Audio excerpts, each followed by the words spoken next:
Okay, good morning, everybody. And what's today's topic on coffee and questions?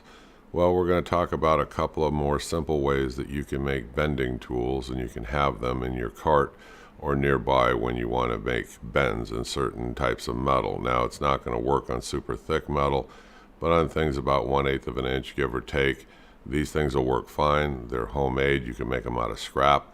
I'm going to change the picture here in a sec, and like I've always said, I don't do long intros. We just get right to it, and we'll get to the coffee and question part of it, where people ask questions, about different methods or different ways of doing things. But I'll go ahead and I'll change the picture, and we'll get right into it. Give me just a sec. All right, let's take a look at the one over here on the left. Now, the one on the left, you can see where he took a piece of steel, solid steel, and he drilled those holes in it, and he was able to put that pin in here, and he can move it to the left or to the right depending on the thickness of the steel or whatever he's trying to bend.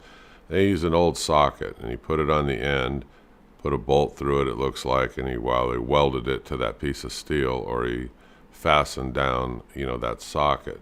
Then when you put that piece of steel in here, and I would encourage you to use heat, heat it up, it bends it like there's nothing. I mean, just bends it nice and smoothly and easily. But I have used similar tools like this and bent it without heating it, but heating it is always better. And that's how he actually put the twists in it, is he heated it up, took a crescent wrench, put it on there, and he twirled it like you would like a nut, and it creates that spiraling effect. So that's how he did that. I don't have a picture of that, but that's just for completion. But you can make one similar to this. You can make it out of anything that's round. An old socket works great. Okay, I've done the same thing where I've got a pin and I just drop an old socket onto it, because I like to be able to change the diameter of that socket. In this case, it looks like he's permanently affixed it on the end. On mine, I have a rod coming up that's about the same thickness, of that socket, that hole in the bottom of the socket, and I just drop it on there, and then I put my steel in and I set the pin, and then I go ahead and I make the bend. So now that's one way you can do it. It's got a lot of flexibility. I mean, it's a great little tool to have. It doesn't take up much room, and it's easy to make out of scrap steel. Let's take a look at the one on the right, and then I'll go to questions. The one on the right, now this one's a little bit more permanent, and you can see where he took some steel pipe, and he went ahead and he welded it on each end, on the right and on the left, and he made this bending tool. Now this works really good too. Now I've got 1/8 inch thick kind of steel, and when I make these, I want to make them so that that gap is super narrow. You don't want a lot of gap there, because you'll not get the bends that you really want. So in his case here, I mean, he made it thicker. I think for a thicker piece of steel, you can make these in several different sizes if you want to, and you just play with that gap. You make the gap real tight and small for thinner metal, whether it's like 18 gauge or whatever you're doing, or you can increase it up to, like let's just go to, let's say, 1/4 inch. But then I'm heating the metal with my oxyacetylene torch, and then I set it in there, and then I go ahead and I pull it and I bend it. So both of these work really good. You can make them at home in your shop. I mean, it's really easy. You just keep them. I've got a basket. I just keep my bending tools in the basket, and then when I need one, it's there for you, and you're all ready to go. So making these ahead of time is a good idea. Making them out of scrap steel, it's easy to do. If you've got a bunch of cutoffs laying around, you can figure out how to do this. It doesn't have to be the exact configuration, but you get the idea on how to make these. Okay, questions.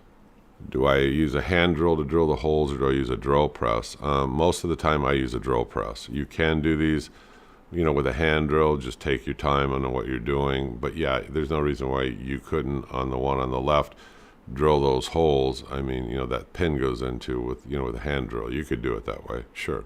You can weld these things up. The question is regarding welding. You can weld them up, with the oxyacetylene.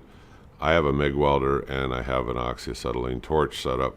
And I've gotten to where most of the time now I'm using the oxyacetylene to just heat steel, for bending, and heating it up old rusty bolts to free them and stuff like that.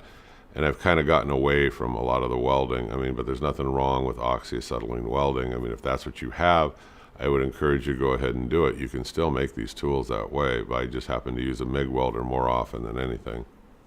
Yeah, what I said is like on mine, I have a pin that sticks up, and I just drop the socket over it, and I've got a handful of old sockets, and I can use different diameters. Now, you can kind of do the same thing if you permanently affix that socket on the end, like maybe he did up here in the picture on the left, and just use that pin and just move it out more, for bigger bends or for, bigger pieces of steel or whatever you're doing. So it's a good idea the way he did it with the hole drilling and the pin, because it gives you that flexibility.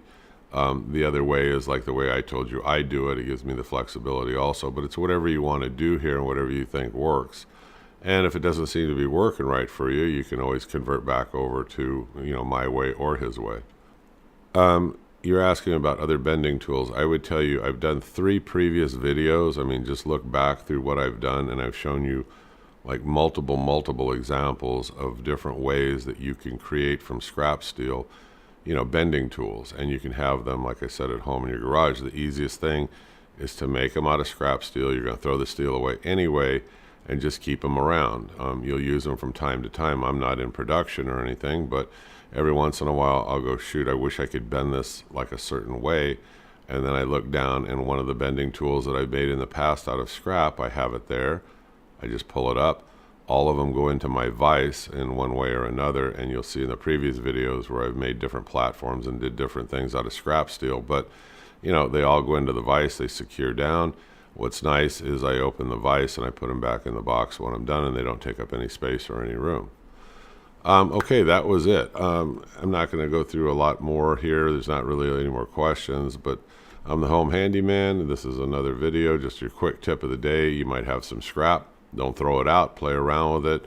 You can also practice your welding at the same time. It gives you good little projects for that, and you're going to find them of use in the future. And you can use different diameter pipes, bigger sockets, smaller sockets, whatever you want to do. It depends on what you're building at home and what you're doing. I hope you click subscribe and you keep following me, and I'll talk to you folks again soon. Have a good day. Bye-bye.